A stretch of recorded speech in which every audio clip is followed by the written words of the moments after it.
Salut à tous et bienvenue. Aujourd'hui, on plonge ensemble dans les coulisses du machine learning pour décortiquer les techniques qui permettent aux machines d'apprendre. Vous êtes prêts? C'est parti. On se pose souvent la question, pas vrai? Comment une machine peut-elle savoir quel film on va adorer ou même aider des médecins à poser un diagnostic? La réponse, elle se trouve dans ce domaine absolument fascinant de l'apprentissage automatique. Alors, le machine learning, qu'est-ce que c'est exactement? L'idée clé, c'est qu'au lieu de donner à un ordinateur une liste d'instructions hyper rigide, on lui donne des données, énormément de données. Et à partir de là, il apprend tout seul à repérer des motifs, des tendances et à prendre des décisions.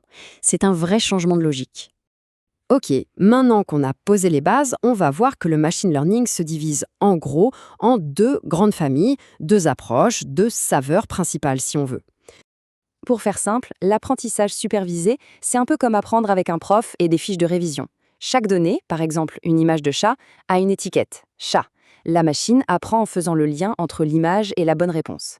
À l'inverse, l'apprentissage non supervisé, c'est comme si on vous donnait une immense boîte de Lego en vrac. Il n'y a pas d'instruction, pas d'étiquette, l'algorithme doit se débrouiller pour trier les briques par forme, par couleur et trouver la structure cachée tout seul. Allez, on commence avec la première approche la plus répandue, l'apprentissage supervisé.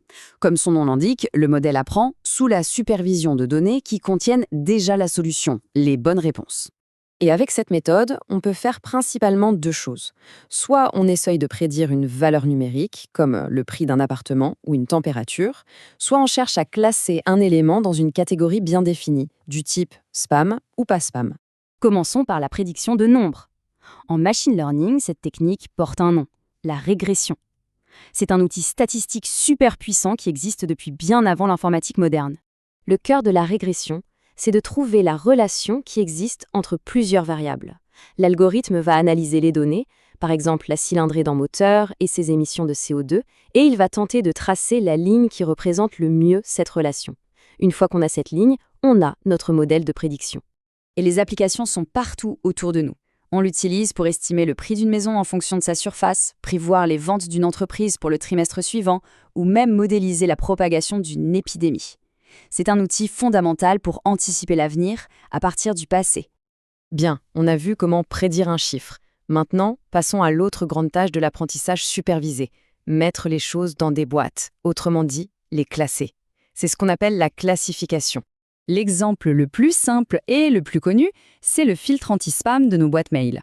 Chaque fois qu'un nouvel email arrive, un modèle de classification l'analyse et doit prendre une décision. Est-ce que c'est un spam ou est-ce que c'est non spam? C'est une décision binaire basée sur les caractéristiques du message.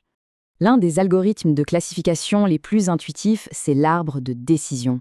Franchement, c'est comme jouer au jeu Qui est-ce? On pose une série de questions simples. Par exemple, en médecine, l'âge du patient est-il supérieur à 60 ans? Si oui, on descend dans une branche.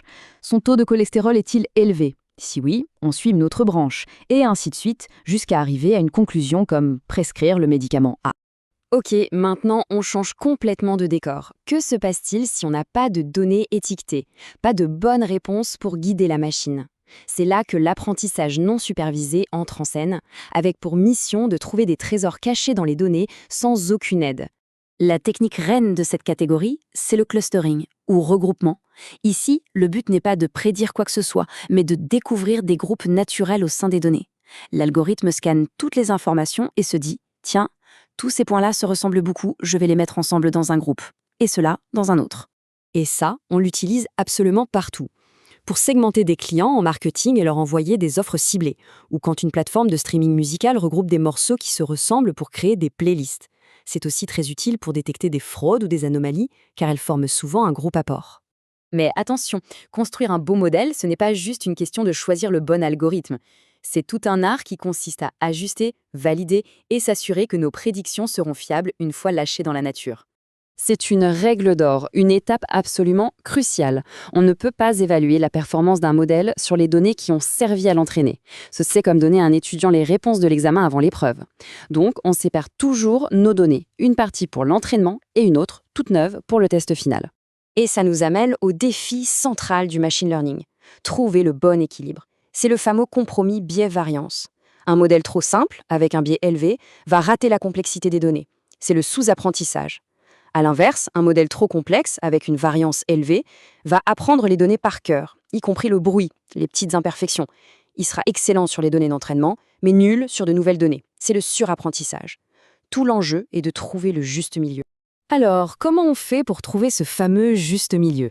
Une des solutions les plus élégantes, c'est de ne pas se fier à un seul modèle, mais de les faire travailler en équipe. C'est ce qu'on appelle les méthodes d'ensemble. L'idée, c'est de combiner les prédictions de plein de petits modèles un peu faibles pour obtenir une décision finale beaucoup plus solide et précise. C'est un peu l'adage «l'union fait la force», mais appliqué aux algorithmes. Voilà, de la régression à la classification, en passant par le clustering, on a exploré ensemble les briques fondamentales qui construisent l'intelligence artificielle d'aujourd'hui. La question n'est plus de savoir si les machines peuvent apprendre, mais plutôt de décider ce qu'on va bien pouvoir leur enseigner maintenant.